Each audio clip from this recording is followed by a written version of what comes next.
Schwarzenberg. La parole est à Monsieur François Asensi pour le groupe GDR pour 10 minutes.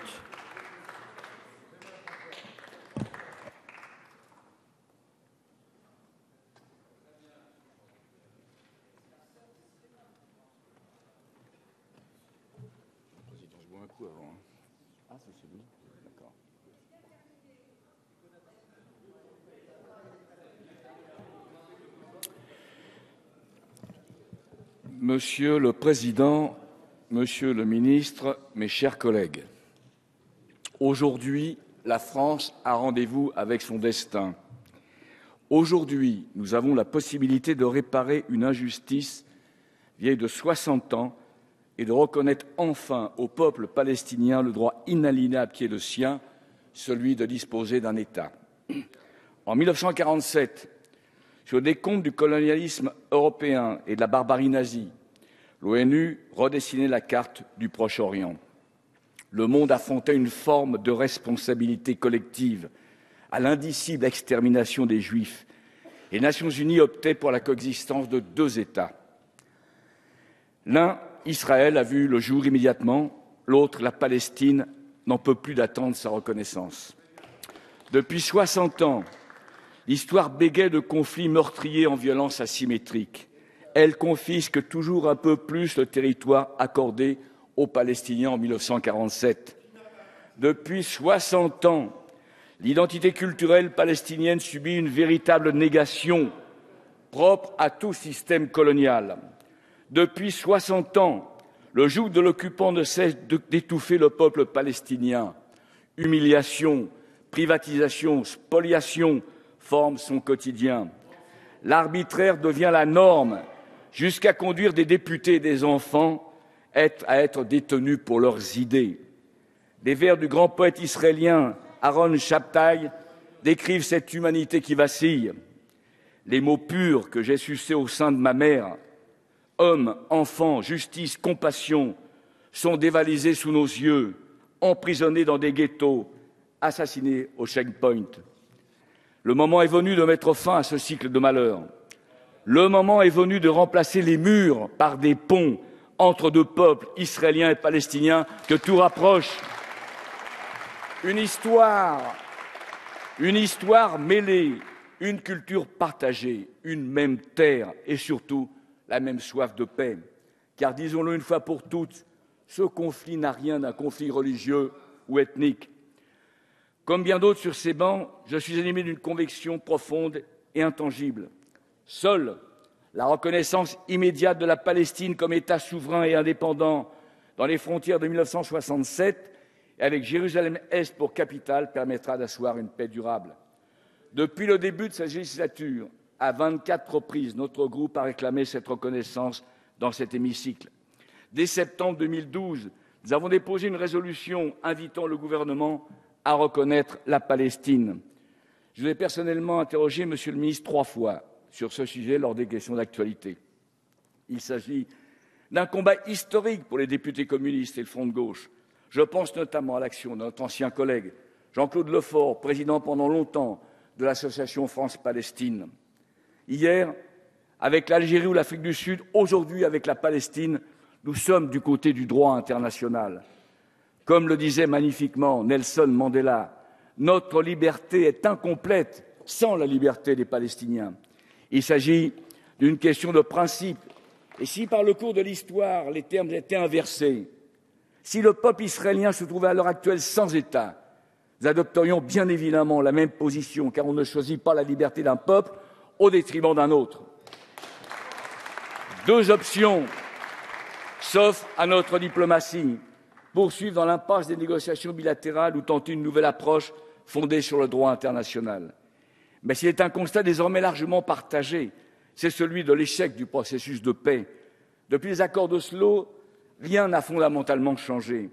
En jouant la montre et en pratiquant la politique du fait accompli, les gouvernements israéliens ont morcelé le territoire palestinien accordé par le partage de 1947. Entre 1993 et 2000, le nombre de colons a doublé et l'immense majorité de la Cisjordanie est restée sous contrôle militaire et administratif israélien. Les checkpoints, le mur, les implantations illégales ont décidé de véritables bantoustans. Le constat est accablant. Le processus de paix n'a servi qu'à renforcer la colonisation et à saper la viabilité du futur État palestinien.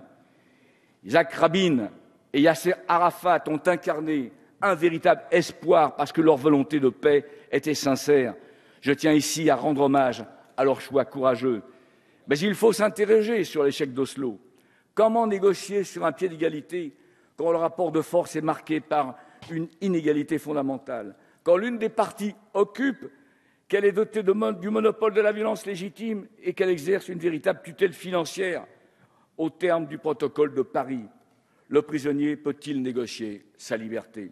Naturellement, il y a d'issue au conflit israélo-palestinien que par la négociation entre les deux parties. Mais c'est la paix qui est à négocier et non le droit international. Les résolutions de l'ONU ont resté trop longtemps lettre morte par l'inaction du Conseil de sécurité et le veto américain sur la question du mur, de la colonisation, du respect des frontières de 1967, du blocus de Gaza, des réfugiés. Aujourd'hui, nous n'avons d'autre choix que de reprendre la voie du droit. La création de l'État palestinien est consacrée par les résolutions 242 et 1860 du Conseil de sécurité, qui démilitaient cet État occupé sur les frontières de 1967, avec Jérusalem-Est comme capitale. Sa légalité est l'avis de la Cour internationale de justice en 2004.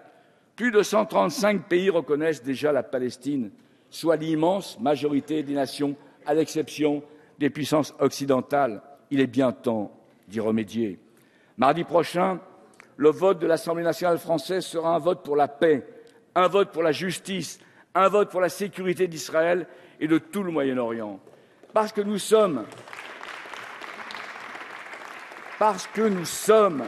amis du peuple israélien et solidaires de ses composantes pacifistes, nous devons l'aider à sortir de l'illusion selon laquelle sa sécurité pourrait s'asseoir sur la négation des droits du peuple palestinien. Le mur enferme les Israéliens sur eux-mêmes. Le système colonial mine la société entière, comme le disait si justement Elias Sambar. Vous occupez nos territoires le jour, nous occupons vos rêves la nuit. C'est pourquoi tant de voix se lèvent aujourd'hui en Israël pour exiger la reconnaissance de l'État palestinien et la fin des colonies, à l'instar de l'ancien ambassadeur Eli Barnavi. Ils ne reconnaissent plus les principes fondateurs de 1948 dans le projet d'État juif porté par le gouvernement Netanyahou. Des centaines d'intellectuels, de hauts gradés, de militants de la paix ont compris que la création d'un État palestinien indépendant et démocratique était le plus sûr gage de la sécurité d'Israël, à laquelle nous sommes attachés. Ils ont compris qu'il en est aussi la sécurité du monde.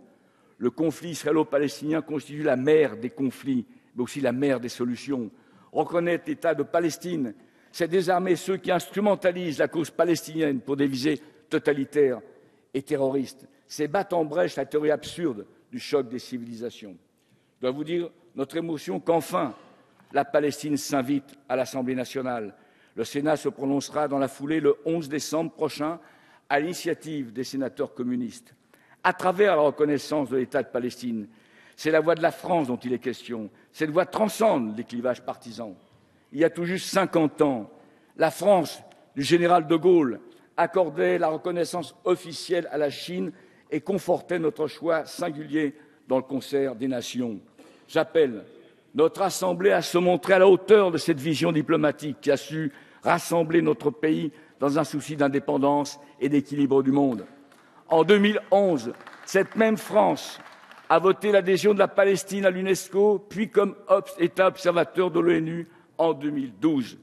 C'est cette même France qui, je l'espère, au lendemain de notre vote, reconnaîtra officiellement l'État de Palestine.